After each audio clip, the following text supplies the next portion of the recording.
What up, what up, what up? How's it going?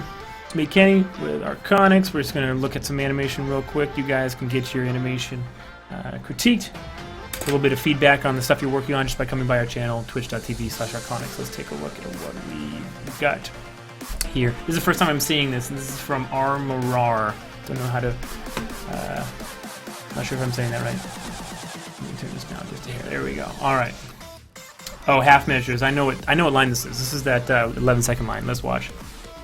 I chose a half measure when I should have gone all the way.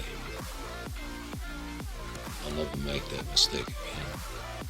Okay. Right off the bat, I would just recommend that you get in the habit of using a lot of translation and rotation in the root, and not just relying on the hips, like the hip controller. I can't quite tell. This sort of looks like Morpheus, but it looks like a skin on top of Morpheus that I've never seen. So I know that he does have like a IKFK spine, and you can control those things. And the reason I say that is because he looks extremely sort of like stuck in his chair, and he's bending like from like this point.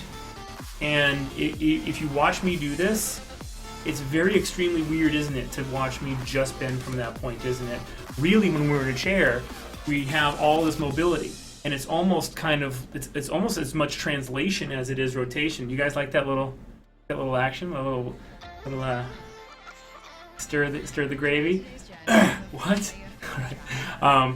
So yeah, but like get comfortable with moving your characters around. So if they lean forward, like, you know, roll them totally like on that root, and you might have to end up counter animating, you know, the hips against it, you know, to keep the spine looking right or whatever. But certainly not any rotation, just in these upper. I almost made myself burp. In these upper spine things, and it just also just in general, I don't recommend people who are doing test animation to ever do a seated character or just a seated character as well, because you're essentially removing half of your performance ability. It's okay though every once in a while, occasionally, to take something on like this. I chose a half measure.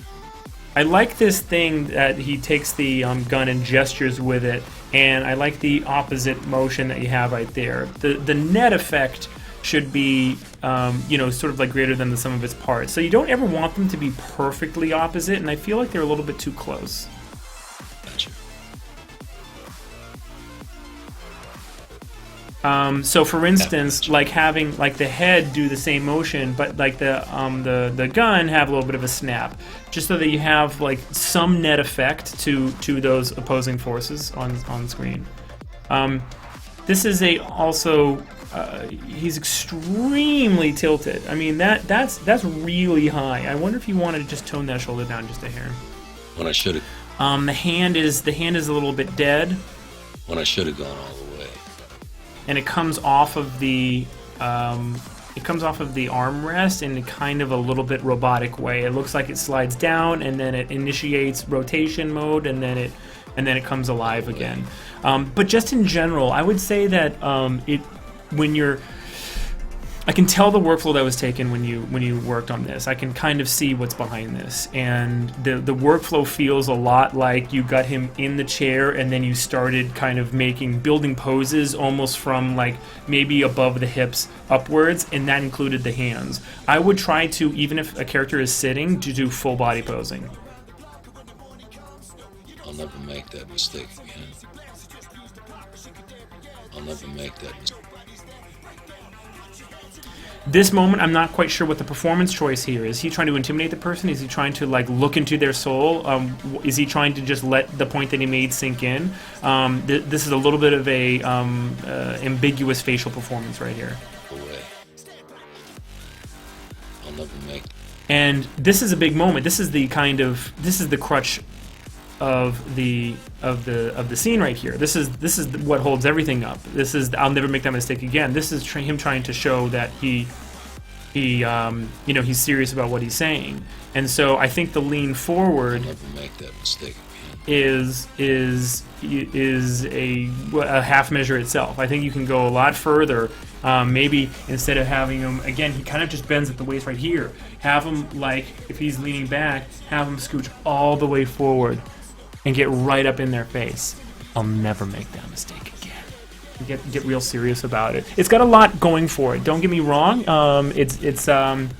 It definitely falls in the realm of decent work, but I think probably your workflow needs a little bit of revamping in terms of like seated characters and full body posing. Tip to tail is what I like to say. Tip to tail, you know, use everything you've got, and then also you know, make these facial performances and like these phrases a little less ambiguous. Yeah, performance choices. Good stuff, though, overall. Thanks for watching. I will see you guys around here, twitch.tv/Arconics. I'm Kenny Roy. Rock on.